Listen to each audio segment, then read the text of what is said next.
मी आता आलेलो आहे ओंकार भाईच्या हॅचरीवरती आणि मी इथे बघतोय ऑस्कर्स एवढे चांगले कंडिशन मध्ये आणि एवढा चांगला कलर आहे, तुम्ही बघू शकता. ह्याला लाईट पण चालू नाहीये, बट स्टील विदाऊट लाईट हा नॅचरल कलर दाखवतो एवढा.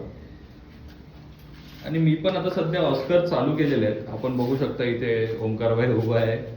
हाय.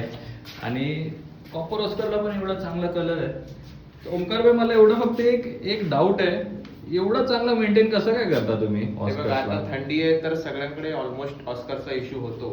ऑस्कर थंडीमध्ये ब्रीड पण होत नाही, त्याला ऍक्च्युली वॉर्म पाणी लागतं, तर ते मेंटेन ठेवावं लागतं हीटरवरती. आता प्रत्येकाला हीटर लावणं पॉसिबल नाहीये. आपण नॅचरल मध्ये पण किती पाणी उतरवायला पाहिजे ते पण थोडं कॅल्क्युलेशन करावं लागतं. तर इकडे बघाल तर स्पंज फिल्टर कंपल्सरी आहे. नवीन हॉबिस्ट लोकांना त्या गोष्टी समजायला पाहिजे की स्पंज फिल्टर पाहिजेलच.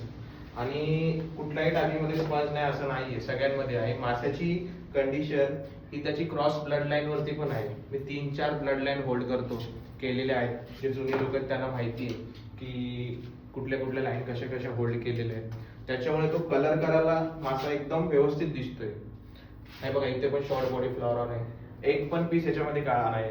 लाईन खूप इम्पॉर्टंट आहे कुठल्याही गोष्टीमध्ये काम करायचं. ऍज अ ब्रीडर तुम्हाला लाईन मेंटेन करणं गरजेचंच आहे, नाहीतर त्या गोष्टी पॉसिबल नाही. इकडे दाखव शुभम आहे जरा. टायगर मध्ये पण बघा पॅटर्न वाला टायगर आहे, नुसतं काळा काळा टायगर नाहीये.